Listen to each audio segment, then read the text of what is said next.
എൻ്റെ ഒത്തിരി നാളത്തെ ഒരു ആഗ്രഹമായിരുന്നു തെക്കൻ കുരിശുമലയിലേക്കൊന്ന് തീർത്ഥാടനം പോകണമെന്ന്. പക്ഷേ പലതവണ ആഗ്രഹിച്ചിരുന്നെങ്കിലും പോകാൻ സാധിച്ചിരുന്നില്ല. പക്ഷേ ഇത്തവണ എനിക്കതിന് സാധിച്ചു. അങ്ങനെ ഞാൻ തെക്കൻ കുരിശുമലയിലേക്ക് പോകുന്ന എൻ്റെ തീർത്ഥാടന യാത്രയാണ് ഈ വ്ലോഗിലൂടെ നിങ്ങൾ കാണുന്നത്. ഞാൻ ആദ്യമായി പോകുന്നത് കൊണ്ട് തന്നെ പല കാഴ്ചകളും എനിക്ക് പുതുമയുള്ളതായിരുന്നു. അത് നിങ്ങൾക്കും കൂടി കാണിച്ചു തരാമെന്ന് വിചാരിച്ചാണ് ഞാൻ ഈ വീഡിയോ എടുത്തിരിക്കുന്നത്. അങ്ങനെ ഞങ്ങൾ തമ്പാനൂർ വന്നിട്ട് ഫസ്റ്റ് വെള്ളറടയിലേക്കുള്ള ബസ്സാണ് കയറിയത്. എന്നിട്ട് വെള്ളറട ഡിപ്പോയിൽ ഇറങ്ങിയിട്ട് വീണ്ടും കുരിശുമലയിലേക്കുള്ള ബസ് കയറി. ഈ സമയം ബസ്സിലൊന്നും അധികം തിരക്കുണ്ടായിരുന്നില്ല, നല്ല കാലാവസ്ഥയുമായിരുന്നു. അങ്ങനെ ഞങ്ങൾ അവിടെ ചെന്നപ്പോൾ അധികം തിരക്കും ഇല്ലായിരുന്നു. ബെൽജിയം മിഷണറിയായ ഫാദർ ജോൺ ബാപ്റ്റിസ്റ്റ്, അദ്ദേഹം തുടക്കം കുറിച്ച ഒരു തീർത്ഥാടനമാണിത്. അദ്ദേഹം തുടങ്ങി വെച്ച ഈ ഒരു കുരിശുമല തീർത്ഥാടനം നമ്മളും ഇപ്പോൾ തുടർന്നുകൊണ്ടിരിക്കുകയാണ്. ഞങ്ങൾ അവിടെ ചെന്നപ്പോൾ തിരക്ക് വളരെ കുറവായിരുന്നു. കാരണം പ്രധാനമായുമുള്ള തീർത്ഥാടന ദിവസങ്ങളിലല്ല ഞങ്ങൾ പോയത്. ഞങ്ങൾ ചെല്ലുന്നതിന് മുന്നേ അവിടുത്തെ തിരുനാൾ ദിവസങ്ങളെല്ലാം കഴിഞ്ഞിട്ടുണ്ടായിരുന്നു. ഇനിയുള്ള തീർത്ഥാടന ദിവസം അടുത്ത പെസഹാവ്യാഴവും ദുഃഖവെള്ളിയുമാണ്. അന്നിവിടെ നല്ല തിരക്കാണെന്നാണ് അറിയാൻ സാധിച്ചത്. അപ്പോൾ ഞങ്ങൾ ഇപ്പോൾ പോയ സമയത്ത് അധികം തിരക്കില്ലാതെ ഞങ്ങൾക്ക് പോയി വരാൻ സാധിച്ചു. തിരക്കുള്ള സമയത്തും അതിൻ്റെതായ രീതികളുണ്ട്. ആ സമയത്ത് ഇതുപോലെ വെള്ളറടയിൽ നിന്നും കുരിശുമലയിലേക്ക് ഡയറക്റ്റ് ബസ്സിൽ നമുക്ക് വന്ന് ഇറങ്ങാൻ സാധിക്കില്ലെന്നാണ് അവിടെയുള്ളവരിൽ നിന്നും നമുക്ക് മനസ്സിലാക്കാൻ സാധിച്ചത്. അതുകൊണ്ട് അല്ലാത്ത സമയത്ത് വന്നപ്പോൾ നമുക്ക് ഇതുപോലെ കുരിശുമലയുടെ താഴെ വന്ന് ബസ്സിൽ ഇറങ്ങാൻ സാധിച്ചിട്ടുണ്ട്. ഞങ്ങൾ ഈ യാത്രയിലുടനീളം കുരിശിൻ്റെ വഴി ചൊല്ലിയാണ് ഈ മല കയറിയത്. അങ്ങനെ പോകുന്ന വഴിക്കാണ് ഇങ്ങനെ കുറേ വലിയ മരക്കുരിശുകളൊക്കെ കണ്ടത്. അപ്പോൾ ഇത് എന്താണെന്നുള്ള കൗതുകത്തിന് അടുത്ത് പോയി നോക്കിയപ്പോഴാണ് അതിനകത്ത് ചെറിയ ചില ലേബലുകളൊക്കെ ഉണ്ട്. മിക്കതും തന്നെ നമ്മുടെ പള്ളികളിൽ KCYM ഒക്കെ കൊണ്ടുവരുന്നതാണ്. അപ്പോൾ അത് ഏത് ഇടവകയാണ്, ഏത് വർഷമാണെന്നതൊക്കെ അതിനകത്ത് ലേബിൾ ചെയ്തിട്ടുണ്ട്. അതുപോലെ തന്നെ ഇതുപോലുള്ള ഒത്തിരി രൂപങ്ങളൊക്കെ ഉണ്ടായിരുന്നു. ഇതൊക്കെ മരത്തിൽ തീർത്തതാണ്. അതുകൊണ്ട് തന്നെ കാലക്രമത്തിൽ ഇതിനൊക്കെ കുറച്ച് ഡാമേജ് ഒക്കെ വന്നു തുടങ്ങിയിട്ടുണ്ട്. പോകുന്ന വഴിയിൽ എനിക്ക് കൗതുകം തോന്നുന്ന കാഴ്ചകളൊക്കെ ഞാൻ ഇതുപോലെ എൻ്റെ ക്യാമറ കണ്ണിൽ പകർത്തിയായിരുന്നു. അക്കൂട്ടത്തിൽ പെടുന്നതാണ് ഈ ഉണ്ണിയും മാതാവുമുള്ള ഈ ഒരു ശില്പം. നല്ല ഭംഗിയുണ്ടായിരുന്നു അത് കണ്ടുകൊണ്ട് നിൽക്കാനായിട്ട്. ഞങ്ങൾ ഓശാന ഞായർ കഴിഞ്ഞിട്ട് പിറ്റേ ദിവസമാണ് പോയത്. അതുകൊണ്ടാണ് അവിടെ അധികം തിരക്കില്ലാതിരുന്നത്. കഴിഞ്ഞ ദിവസം അവിടെ നല്ല രീതിയിൽ മഴ പെയ്തിട്ടുണ്ടായിരുന്നെന്നാണ് നാട്ടുകാർ പറഞ്ഞത്. നമുക്ക് ചില സ്ഥലങ്ങളൊക്കെ കാണുമ്പോൾ മനസ്സിലാവും വെള്ളം ഒഴുകി ഇറങ്ങിയിരിക്കുന്നതൊക്കെ. പക്ഷേ പാറയിലൊക്കെ ചവിട്ടി പോകുന്നതായിരുന്നു ഞങ്ങൾക്ക് കൂടുതൽ എളുപ്പമായിട്ട് തോന്നിയത്. കാരണം പാറയിലൊന്നും വഴുക്കലില്ലായിരുന്നു.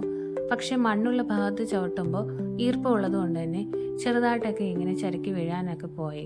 അപ്പോൾ ഇങ്ങനെ മഴയൊക്കെ ഉള്ള സമയത്താണെന്നുണ്ടെങ്കിൽ നമ്മൾ നല്ല രീതിയിൽ സൂക്ഷിക്കണം. അതുപോലെ ഞങ്ങൾ മലയിറങ്ങി വന്നു കഴിഞ്ഞതിന് ശേഷവും അവിടെ വീണ്ടും മഴ പെയ്യുന്നുണ്ടായിരുന്നു. അപ്പോൾ ഇനി പോകുന്നവർ നല്ല രീതിക്ക് സൂക്ഷിച്ചു പോകണം.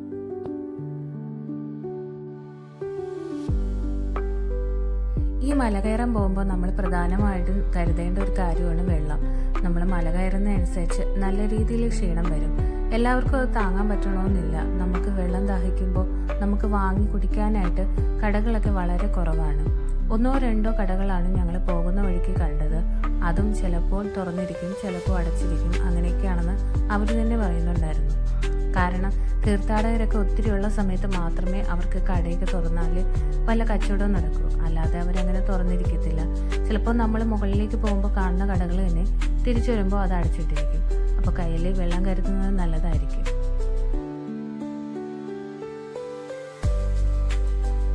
പോകുന്ന വഴിയിലെ വഴികളെല്ലാം പല രീതിയിലാണ്. ചില സ്ഥലത്ത് ആദ്യമൊക്കെ ടാറിട്ട റോഡായിരുന്നു, പിന്നെ മൺപാതയിലേക്ക് വന്നു, പിന്നെ ഇപ്പോൾ ചെറിയ ചെറിയ കല്ലുകളുള്ള വഴിയായി, പിന്നീട് കുന്നുകളായി, അങ്ങനെ പലതരത്തിലുള്ള വഴികൾ. ഇതൊക്കെ കടന്നു വേണം നമ്മൾ ഏറ്റവും അവസാനം ആ കുരിശിൻ്റെ അടുത്തെത്താൻ. പിന്നെ ഇതുപോലുള്ള ഒത്തിരി കുരങ്ങന്മാരുണ്ടായിരുന്നു. നമ്മൾ പോകുന്ന വഴിക്ക് ഇങ്ങനെ മരങ്ങളിലൊക്കെ തൂങ്ങിയാടി കുന്നുകളുടെ മണ്ടയിലും പാറയുടെ മുകളിലൊക്കെ ഇരുന്ന് ബഹളം വെച്ച് ഇങ്ങനെ ഒത്തിരി പേരുണ്ടായിരുന്നു അവിടെ. നമ്മൾ ഇതൊക്കെ കണ്ടുകൊണ്ട് വീണ്ടും യാത്ര തുടർന്നുകൊണ്ടേയിരിക്കുകയാണ്. നമ്മുടെ യാത്ര മുന്നോട്ട് നീങ്ങുന്നോറും കാലാവസ്ഥയൊക്കെ മാറിക്കൊണ്ടിരിക്കുന്നുണ്ടായിരുന്നു. പിന്നീടായപ്പോഴത്തേക്കും ചൂടൊക്കെ വന്നു തുടങ്ങിയിട്ടുണ്ടായിരുന്നു. അങ്ങനെ ഞങ്ങൾ മുന്നോട്ട് നീങ്ങിക്കൊണ്ടിരുന്നപ്പോഴാണ് ഈ ഒരു കർത്താവിൻ്റെ രൂപം കാണുന്നത്. വളരെ ഉയർന്ന ഒരു സ്ഥലത്ത് സ്ഥാപിച്ചിരിക്കുന്ന ഈ രൂപത്തിനടുത്ത് നിൽക്കുമ്പോൾ നമുക്ക് താഴ്വാരമൊക്കെ നല്ല രീതിയിൽ കാണാൻ സാധിക്കുന്നുണ്ടായിരുന്നു. പോകുന്ന വഴികളിലെല്ലാം എന്നെ വിഷമിപ്പിച്ച ഒരു കാര്യം, വഴിയിലൊക്കെ ഒത്തിരിയധികം പ്ലാസ്റ്റിക് മാലിന്യങ്ങളുണ്ടായിരുന്നു. നമ്മളെപ്പോലെ ഈ മല കയറാൻ പോകുന്നവരൊക്കെ തന്നെ വലിച്ചെറിയുന്ന മാലിന്യങ്ങളാണ്. മിക്കവാറും തന്നെ എല്ലാം കുടിവെള്ളത്തിൻ്റെ കുപ്പികളാണ്. അപ്പോൾ വെള്ളം കഴിയുമ്പോൾ എല്ലാവരും തന്നെ ഇതുപോലെ വലിച്ചെറിഞ്ഞിട്ട് വരുന്നതാണ്. നമ്മൾ കൊണ്ടുപോകുന്ന ഇതുപോലുള്ള പ്ലാസ്റ്റിക് കുപ്പികളും പാത്രങ്ങളും ഒക്കെ നമ്മൾ തിരിച്ചു കൊണ്ടുവരേണ്ടത് നമ്മുടെ തന്നെ ഉത്തരവാദിത്വമല്ലേ. അത് മറ്റുള്ളവരെ നമ്മൾ ഏൽപ്പിക്കേണ്ട കാര്യമില്ല. അത് നമ്മൾ ഇനിയുള്ള ജനറേഷനെങ്കിലും പറഞ്ഞു കൊടുക്കേണ്ടതാണ്.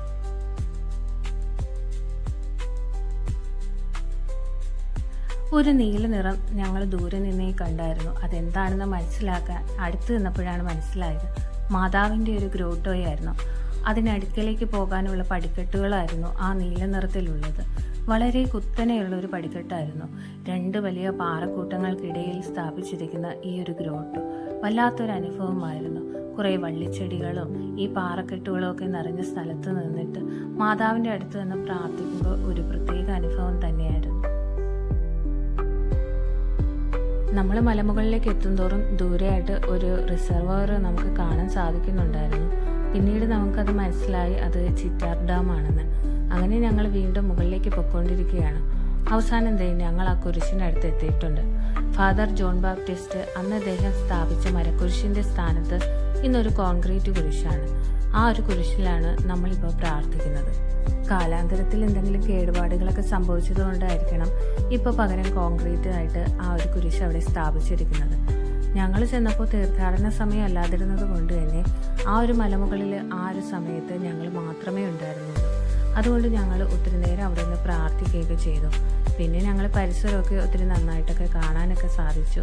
ഇങ്ങനെ ഞങ്ങൾക്ക് താഴ്വാരമൊക്കെ നല്ല രീതിയിൽ കാണാൻ സാധിച്ചിട്ടുണ്ടായിരുന്നു. നല്ല രീതിയിൽ മഞ്ഞൊക്കെ ഉണ്ടെങ്കിൽ നമുക്ക് ദൂരെയുള്ള കാഴ്ചകളൊന്നും അത്ര രീതിയിൽ കാണാൻ സാധിക്കില്ല. കൃത്യമായിട്ടും നല്ല രീതിയിലുള്ള ഒരു കാലാവസ്ഥയായിരുന്നു നമ്മൾ പോയ സമയത്ത്. മുകളിലെത്തിയപ്പോൾ കുറച്ച് വെയിലൊക്കെ വന്നിട്ടുണ്ടായിരുന്നു. അതുകൊണ്ട് ദൂരെയുള്ള കാഴ്ചകളൊക്കെ ഞങ്ങൾക്ക് നന്നായിട്ട് കാണാൻ സാധിക്കുന്നുണ്ടായിരുന്നു. കുരിശുമലയ്ക്ക് പോയപ്പോൾ അവിടെ വെച്ച് എനിക്കൊരു കൂട്ടുകാരി കിട്ടിയെന്ന് പറഞ്ഞില്ലേ, അവളെ ഞാൻ കാണിച്ചു തരാം. അവളാണ് ചിന്നു. ഈ കിടക്കുന്നതാണ് ചിന്നു. ഇവിടെ പേരതാണെന്നൊന്നും എനിക്കറിയില്ല. പക്ഷെ എനിക്ക് ഇവളെ കണ്ടപ്പോൾ ചിന്നു എന്ന് വിളിക്കാനാ തോന്നിയത്. വളരെ നല്ല ഇണക്കമൊക്കെ ഉള്ള ഒരു നായയായിരുന്നു. ഞങ്ങൾക്ക് ആ യാത്രയിൽ ഇടയ്ക്കുന്ന കിട്ടിയത്. ഞങ്ങൾ 12ാം സ്ഥലം എത്തിയപ്പോൾ മുകളിൽ നിന്ന് ഇവള് താഴേക്ക് ഇറങ്ങി വരുന്നതാ കണ്ടേ, വേറൊരാളുടെ കൂടെ. അപ്പം ഞാൻ വിചാരിച്ചു അയാളുടെ കൂടെ വന്നതായിരിക്കുമെന്ന്. പക്ഷേ ആ ഒരു 12ാം സ്ഥലം മുതൽ പിന്നെ നമ്മുടെ കൂടെയാണ് ഇവിടെ യാത്ര കാണുന്നത്. അങ്ങനെ അവൾ ഞങ്ങളുടെ കൂടെ മുകളിലേക്ക് 14ാം സ്ഥലത്തായ ഈ ഒരു കുരിശു വഴി വന്നു. പിന്നെ ഞങ്ങൾ അവിടേക്ക് നിന്നപ്പോഴത്തേക്കും ഞങ്ങളുടെ കൂടെ അവിടേക്ക് നിന്നിട്ട് കുറേ സമയം എടുക്കുന്നത് കണ്ടായിരിക്കും അവൾ അവിടെ കിടന്ന് കുറച്ചു നേരം ഉറങ്ങി. പിന്നെ ഞങ്ങളുടെ കൂടെ താഴോട്ട് ഇതുപോലെ പുറപ്പെട്ടു വരിക. അവളോട് ഇങ്ങനെ വർത്തമാനമൊക്കെ പറയുമ്പോൾ അവളിങ്ങനെ ശ്രദ്ധിച്ചൊക്കെ കേൾക്കും കേട്ടോ. വളരെ നല്ലൊരു കമ്പാനിയനായിരുന്നു അവൾ. പിന്നെ ഇതുപോലെ ഇടയ്ക്ക് കുറുമ്പൊക്കെ ഉണ്ട്. ഇടയ്ക്ക് ഇതുപോലെ കുഴിക്കും. പിന്നെ ചില അരണേനെ ഓന്തിനെയൊക്കെ കാണുമ്പോൾ ഓടും. ചില നേരം ഞങ്ങളെ പേടിപ്പിച്ചു. ചില പാറയുടെ അറ്റത്തൊക്കെ ഓടിച്ചാടി പോകുന്നത് കാണാം. ഇവൾക്കിത് സ്ഥിരമാണെന്ന് തോന്നുന്നു കേട്ടോ. പക്ഷെ ഞങ്ങളിത് ആദ്യമായിട്ടല്ലേ കാണുന്ന ഇവളെ. അവൾക്ക് നമുക്കിതൊക്കെ കാണുമ്പോൾ പേടിയാവും. പക്ഷെ അവൾക്ക് അങ്ങനെ പേടിയൊന്നുമില്ല. പക്ഷെ വിളിച്ച ഉടനെ ഓടി വരുമായിരുന്നു കേട്ടോ. അവൾക്ക് മനസ്സിലായെന്ന് തോന്നുന്നു ഞങ്ങൾ അവളെ ചിന്നു എന്നാണ് വിളിക്കുന്നതെന്ന്. അതുകൊണ്ട് ഞങ്ങൾ വിളിച്ച ഉടനെ എവിടെ നിന്നാണെങ്കിലും കുറച്ചു നേരം കഴിയുമ്പോഴത്തേക്ക് ഓടി പാഞ്ഞു വരുന്ന കാണും. പിന്നെ അവളെന്തെങ്കിലും ഇര പിടിക്കാൻ പോയതാണെങ്കിൽ അതും കൊണ്ടേ വരത്തുള്ളൂ. അങ്ങനെ ഞങ്ങളിങ്ങനെ പോകുന്ന വഴിക്ക് ഒരു കടയിൽ കണ്ടപ്പോഴത്തേക്കും ആ ചേച്ചിയുടെ അടുത്ത് ഇങ്ങനെ ചോദിച്ചിട്ടുണ്ടായിരുന്നു, ഇവളെ നിങ്ങൾക്ക് അറിയാമോ, ഇവിടെ എവിടെയെങ്കിലും കണ്ടിട്ടുണ്ടോയെന്ന്. അപ്പോൾ ആ ചേച്ചി പറഞ്ഞു അവിടെ പരിസരത്തുള്ള ഏതോ വീട്ടിലുള്ളതാണ്, ഇടയ്ക്കൊക്കെ ഇങ്ങനെ കാണാറുണ്ട്. അപ്പോൾ ഇടയ്ക്കൊക്കെ ഇങ്ങനെ ഫുഡൊക്കെ അവർ കൊടുക്കാറുണ്ടെന്ന് പറഞ്ഞു. അങ്ങനെ ഞങ്ങളിങ്ങനെ മല ഇറങ്ങിക്കൊണ്ടിരിക്കുകയാണ്. മല ഇറങ്ങുമ്പോൾ ഞാൻ പ്രത്യേകമായിട്ട് കരുതിയത് അവിടെ നിന്ന് ഒരു വടി വെട്ടി എടുത്തിട്ടുണ്ടായിരുന്നു. ഇറങ്ങുന്ന സമയത്ത് എനിക്ക് ആ വടി നല്ല രീതിയിൽ ഉപകാരപ്പെട്ടു. ആ വടി കുത്തി ഇറങ്ങുമ്പോഴത്തേക്കും നമുക്കൊരു ബലമായിരുന്നു. അങ്ങോട്ട് കയറിപ്പോകുന്ന കണക്കല്ല ഇറങ്ങി വരാനായിട്ട്. എനിക്ക് ബുദ്ധിമുട്ടായിട്ട് തോന്നിയത് ഇറങ്ങി വരാനായിട്ടാണ്. കയറിപ്പോകുന്നത് അത്ര വലിയ കുഴപ്പമില്ലാതെ എനിക്ക് ഫീൽ ചെയ്ത. പലർക്കും പല രീതിയിലായിരിക്കും. എൻ്റെ കൂടെ വന്നവർക്ക് ചിലർക്കൊക്കെ കയറുന്നതായിരുന്നു പാട്. ഇറങ്ങി വരാൻ വളരെ എളുപ്പമായിരുന്നു. അപ്പോൾ ഓരോരുത്തർക്കും ഓരോ രീതിയൊക്കെയാണ്.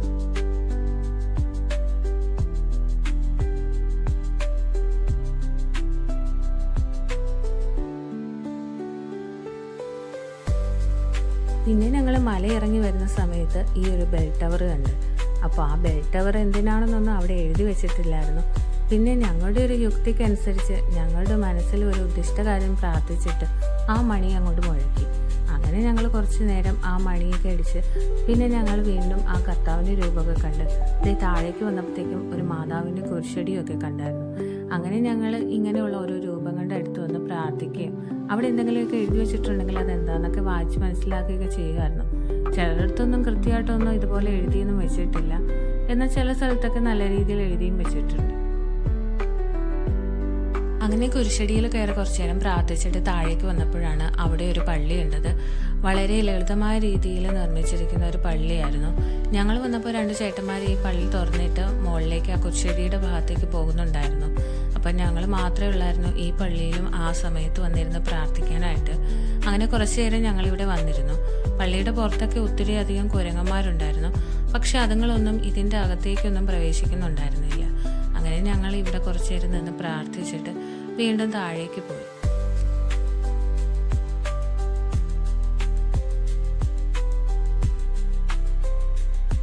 കുരിശുമല യാത്രയിൽ ഞങ്ങളറിയാതെ ഞങ്ങൾക്ക് കിട്ടിയ ഒരു സുഹൃത്തായിരുന്നു ചിന്നു.